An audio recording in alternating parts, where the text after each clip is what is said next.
Hi, my name is NURUL IRINA binti Abdul Razak and I live in Selangor. Previously, I took Diploma in Finance in University Sultan Zainal Abidin Terengganu. One might wonder why am I taking law for my degree since it is so different from what I took in Diploma. Well, not long ago, when I was 15 years old, I saw this iconic movie called Legally Blonde and I thought to myself I wanted to become a lawyer. So right now, I am becoming it. So here's the story. On 18th June, I offered Atika to sell her 3 Lee Min Ho albums, and if she was to accept to my offer, she had to reach out to me via WhatsApp before or on 20th June. I made it loud and clear. Yeah, and guess what? On 19th June, I found out from my best friend that she had purchased the albums from Andika before I even got to accept to the offer. And the worst part is that he didn't even bother to tell me. Yeah, about that, I actually did advertise those albums on Shopee and Lazada the same day I offered those albums to Atika. And to my surprise, it got sold out pretty quickly. Don't get me wrong though, I did try to inform her as soon as it got sold out. But the first time I tried to reach out to her, my WhatsApp was crashing down. And after that, I just forgot. See? Okay, so now I want to claim the albums that I was offered, right? So on 20th June, as per requested by Andika himself, I called him to inform that I was going to accept to his offer. But he insisted that there is no contract between us. Can you please just settle this for us? Okay, calm down. Let's settle this together, shall we? So the first issue here is whether there is a valid offer revocation. According to Section 4, Clause 1 of Contracts Act, an offer is complete once it has come to the offeree's knowledge. However, the offerer has every right to include conditions in order for the offeree to accept to his offer. This is known as a conditional offer. Furthermore, Section 8 also clarifies that performance in accordance to the conditions given in offer is also considered as a valid acceptance. So what happens if there is a failure to fulfill these conditions?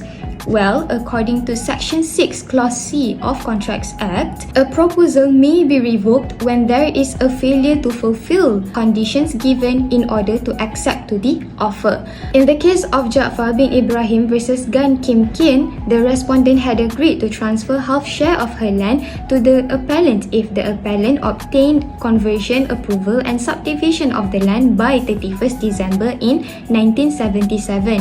However, the appellant only managed to do so on 18th July in 1980 and claimed for specific performance. It was held that the appellant's claim was unsuccessful because the appellant failed to fulfill the conditions within the due dates given by the respondent.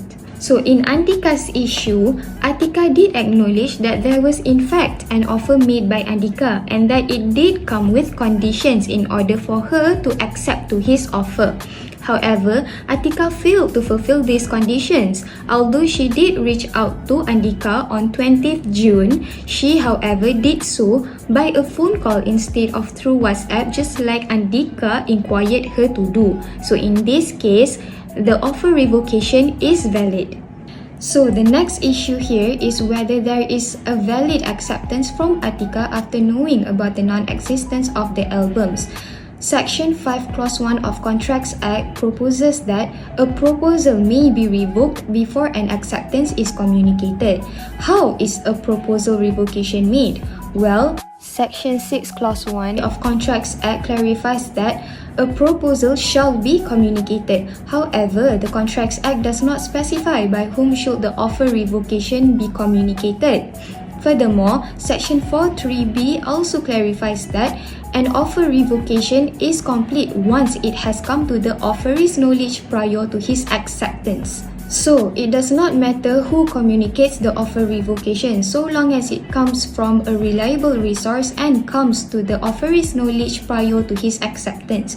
In the case of Dickinson versus Dodds, The defendant had offered to sell a house to the plaintiff and the offer was open until 9 a.m. on 12th June.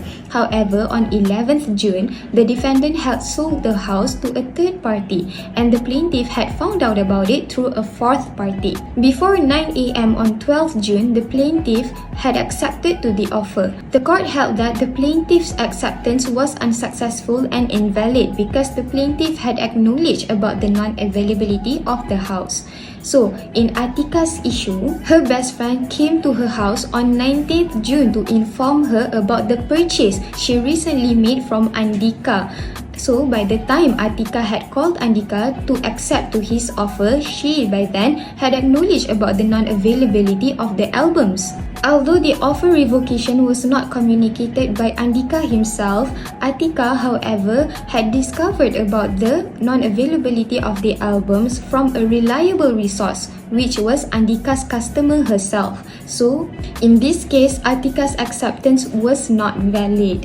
So, in conclusion, Atika cannot claim for the albums because there is no contract between Atika and Andika Bernadi.